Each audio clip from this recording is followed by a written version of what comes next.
안녕하세요, 오케이컷 권정호입니다. 이번 영상은 시루이 AF 85mm f1.4 오로라 렌즈 리뷰입니다. 85mm라는 화각은 인물용으로 많이 활용되는 렌즈예요. 그래서 인물 표현이 정말 중요한 렌즈라고 할 수 있는데, 이 렌즈의 경우 최대 개방에서 살짝 소프트한 선회도를 가지고 있습니다. 그리고 15매의 조리 개나를 가지고 있어서 배경 그림은 또 엄청나게 부드러워요. 이 두 가지가 어우러져서 이미지가 상당히 부드러워집니다. 덕분에 일상적인 인물 촬영을 할 때의 결과물은 상당히 마음에 들더라고요.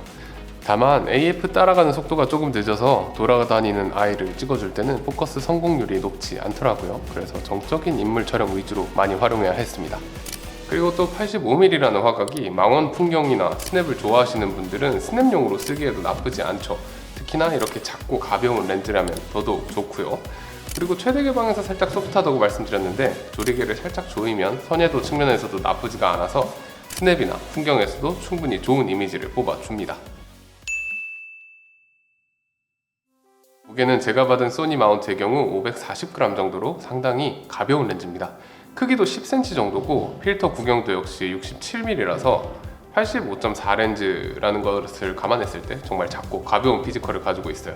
거기에다가 저렴한 렌즈임에도 방진 방적 지원하고요. 렌즈의 오염 방지를 위해서 불속 코팅도 돼 있고요. 그리고 촉감이나 퀄리티도 상당히 괜찮은 밥통형 렌즈 후드도 줍니다. 렌즈 측면에는 펑션 버튼으로 활용할 수 있는 AF-L 버튼과 AF-MF 스위치가 있고요. 반대편에는 클릭 스위치가 있습니다. 클릭 스위치는 조리개 링을 조작할 때 유단인지 무단인지 조절할 수 있는 스위치고요. 조리개 링은 유단, 무단 모두 조작감이 상당히 좋습니다. 유단일 때는 클릭감 좋고 무단일 때는 굉장히 부드러워요. 다만 조리개 링에서 수동 모드와 A 모드로 전환할 때 저항감이 너무 적어가지고 A 모드로 쓰다가 조리개 링이 수동 모드로 그냥 돌아가 버리는 경우가 은근히 자주 있었습니다. 그래서 개인적으로는 수동 모드를 많이 활용했어요. 초점링은 스무스하게 잘 돌아가고요. 렌즈 마운트부는 금속으로 되어 있으며 업데이트를 위해서 USB-C 포트도 박혀 있습니다. 전반적으로 제 취향과 약간 맞지 않는 이 귀여운 폰트를 제외하고는 디자인도 상당히 괜찮다고 생각하고, 특히나 렌즈의 가격대를 생각해 봤을 때 놀라울 정도로 훌륭한 만듦새와 충분한 기능들을 가지고 있었습니다. 그럼 선회도도 한번 살펴보시죠. 중앙부 최대 개방에서는 괜찮은 정도의 모습을 보여줍니다. 그러나 F2에서 좀 더 좋아지게 되고요. F2.8 정도가 되면 선회도가 확 살아나요. F4에서 가장 좋은 선회도를 보이고 F8까지 잘 유지하다가 그 이후로는 회절 때문에 선회도가 뚝뚝 떨어지는 모습입니다. 극 주변부 최대 개방도 살펴보면 소프트하긴 한데 그래도 조리개를 조일수록 조금씩 괜찮아지고요. F4 정도까지 조여주면 선회도가 살아납니다. 그리고 F5.6에서 선회도 컨트라스트 모두 정점을 찍은 후에 다시 천천히 소프트해지기 시작해요. 그 다음 근접 화질도 살펴보면 85mm 렌즈들이 대개 그러하듯 이 렌즈의 최단 초점 거리는 0.85m에 최대 접사 배율은 0.115배 정도로 좋지가 않습니다. 최대 개방에서도 상당히 소프트한 모습을 보여주고요. 조리개를 f2.8 정도까지 닫으면 조금 볼만해집니다. 하지만 그래도 근접 화질이 좋다고 말씀드리긴 힘들고 조리개를 f8 정도까지 조여야 그나마 가장 좋은 모습을 보여주게 돼요. 이 렌즈의 전체적인 선회도를 평가해보자면 최대 개방 선회도가 나쁜 편은 아니지만 그래도 고급 85mm 렌즈들에 비하면 소프트하다고 하는 게 맞을 것 같고요. 조리개를 f2.8 정도까지만 조여줘도 선회도는 살아나게 됩니다. 그리고 저는 뷰티나 패션 이런 상업 촬영이 아니라 일반적인 인물 촬영을 한다고 쳤을 때는 어느 정도 수준까지는 선회도가 떨어지는 게 막 엄청난 페널티라고 보지는 않아요. 부드러운 인물 표현을 할 때는 선회도가 살짝 떨어지는 게 좋거든요, 오히려. 그래서 그럴 때는 f1.4를 활용하면 되고, 스냅을 찍거나 좀 좋은 선회도가 필요할 때는 f2.8 이상으로 조리개를 조여서 활용하면서 충분히 만족스럽게 쓸 수 있었습니다. 그리고 현재로서는 소니 카메라와 라이트룸에서 모두 렌즈 프로필 교정을 지원하지 않습니다. 그래서 촬영할 때부터 보정할 때도 왜곡과 비네팅이 그대로 드러나게 돼요. 그래도 보정을 할 때는 라이트룸에서 -7에서 8 정도로 보정을 하게 되면 이 왜곡이 거의 없어지게 됩니다. 비네팅도 나타나긴 하지만 한 스톱 정도만 조리개를 조여도 많이 좋아지는 모습이고 f2.8 정도만 돼도 거의 없어지더라고요. 포커스는 상당히 조용한 편이고요. 검출력이나 속도 측면에서는 살짝 아쉬움이 있습니다. 그래도 일반적인 인물 촬영, 그러니까 정적인 인물 촬영을 할 때는 크게 문제되지 않는 수준이었고요. 마구 움직이는 피사체를 AFC로 찍을 때는 포커스가 쫓아가지 못하는 경우가 있을 겁니다. 그리고 포커스 브리딩도 꽤나 많이 나타나더라고요. 축상수차는 최대 개방에서는 나타나지만 f2.8부터 조금씩 완화되다가 5.6 정도 되면 거의 사라지게 됩니다.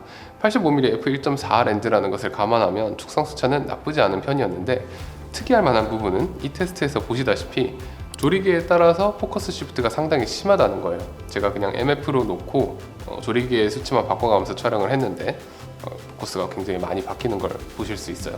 따라서 근접 촬영을 수동 포커스로 하실 때는 굉장히 주의하실 필요가 있습니다. 그리고 무려 15개의 조리개날을 가진 이 렌즈의 최대 개방 빗망울은 정말 엄청 예쁘게 표현이 됩니다. 빗망울의 형태도 진짜 직선이 아예 보이지 않을 정도로 완전한 원형이고요. 크기도 크고 연사큰이나 테두리의 색수차 이런 것도 찾아보기 힘들었습니다. 제가 정말 좋은 느낌을 내준다고 생각하는 소니의 85mm f1.4 GM 렌즈와 비교를 해봤을 때도 단순히 빗망울의 퀄리티적인 측면만 봤을 때는 저는 이 렌즈가 더 마음에 들더라고요. 주변부로 가면은 레몬 형태의 보케가 만들어지긴 하지만 그 모습이 역시나 나쁘게 생기지 않았고요. f2.8 정도만 되면 사라지게 됩니다. 조리개 날의 개수가 많은 덕분인지 f2나 f2.8까지 조여도 빗망울이 비교적 원형을 잘 유지해서 빗망울 표현 측면에서는 정말 훌륭하다고 생각을 했어요. 이제 배경 흐림도 한번 살펴보면 테스트 결과에서 보실 수 있듯이 축상수차 적고 빗망울 렌더링 예쁘고, 그래서 배경 흐림 측면에서 거의 최상급의 표현력을 보여준다고 봅니다. 85mm f1.4 렌즈는 피사체를 부각하고 배경을 그냥 날려버리기 위한 용도로도 많이 활용하시기 때문에 이 배경 흐림이 정말 중요한 렌즈잖아요. 복잡한 배경도 아름답게 녹여버리는 모습과 포커스가 맞은 면과 흐려지는 부분 사이의 경계에서의 부드러움, 그리고 특히나 빗망울 촬영하는 거 좋아하신다면 너무 예쁜 빗망울 표현까지, 배경 흐림 측면에서는 정말 가격을 넘어서는 최고 수준의 퍼포먼스를 보여준다고 말씀드릴 수 있겠습니다. 플레어 억제력은 그다지 좋은 편이 아니에요. 최대 개방에서는 크게 번져서 나타나는 모습이라 개인적으로 좋아하는 스타일이긴 한데 조리개를 조이게 되면 너무 화려한 고스트가 나타납니다. 개인적으로 이런 고스트들을 싫어하진 않지만 그래도 역광에서 고스트를 적극 활용하신다면 피사체 그런 것들이 지저분하게 걸리지 않도록 신경 써서 활용해야 될 듯 합니다. 빛갈림은 보시다시피 상당히 아쉬운 편이고요. 그냥 간단히 얘기해서 빛갈림을 위한 렌즈는 아니다, 이렇게 말씀드릴 수 있겠습니다. 제가 시루이로부터 이 렌즈 리뷰 요청을 받고 렌즈에 대한 정보를 검색해 보는데 가장 놀랐던 게 가격이었습니다. 정말 엄청나게 저렴하더라고요. 또 마운트가 소니, 니콘, 그리고 후지까지 총 3개로 나왔는데 85mm라는 화각은 상업 촬영을 한다는 전제하에는 포트레이트용으로 엄청나게 중요한 화각이라 거의 필수적으로 가지고 있어야 돼요. 그래서 소니에서는 850, 2, 시그마 85.4 이런 진짜 성능 좋고 진짜 좋은 렌즈들, 85.4 렌즈들이 가격대별로 3개나 존재하고 있고요. 니콘 같은 경우에도 끝파도왕급이죠. 85.2 렌즈랑 그리고 니콘의 85.8 렌즈도 가격 대비 엄청난 성능을 보여줘요. 하지만 소니의 85.4 렌즈들은 비교적 가격대가 좀 비싼 편이고요. 니콘의 경우에는 85.4 렌즈가 아직 없단 말이에요. 그래서 소니나 니콘 유저들의 저렴한 인물 촬영용 렌즈를 선택하실 때 그 가격의 갭을 메워줄 수 있는 렌즈가 되지 않을까 생각이 들었습니다. 그래서 리뷰를 해본 결론은 시루에서 상당히 괜찮은 렌즈를 내준 것 같아요. 85mm f1.4 렌즈에서 가장 중요한 임무라고 볼 수 있는 얕은 심도의 인물 촬영을 위한 렌즈를 찾으신다면 적당히 소프트한 최대 개방 선예도, 그리고 엄청 아름답게 뭉개지는 배경 흐림 표현, 가격 대비 최고의 결과물을 만들어주는 렌즈라고 생각을 하고요. 일반적으로 퍼스트 파티의 85.4나 85.2 렌즈들은 정말 엄청난 성능을 보여주는 렌즈가 많지만 가격과 크기, 무게도 역시 엄청난 경우가 많은데 이 렌즈는 그 고급 렌즈들과는 비교도 안 되게 저렴한 가격과 비교도 안 되게 작은 사이즈, 그리고 무게를 가지고 있어요. 그럼에도 불구하고 인물 표현 한정으로는 계속 말씀드리겠지만 정말 좋은 표현력을 뽑아주기 때문에 가성비 인물용 렌즈를 찾으시는 분들께는 정말 좋은 선택이 되리라 생각합니다. 네, 이번 영상은 시루이 AF85mm f1.4 오로라 렌즈 리뷰였고요. 혹시 궁금하신 부분 있다면 댓글 남겨주세요.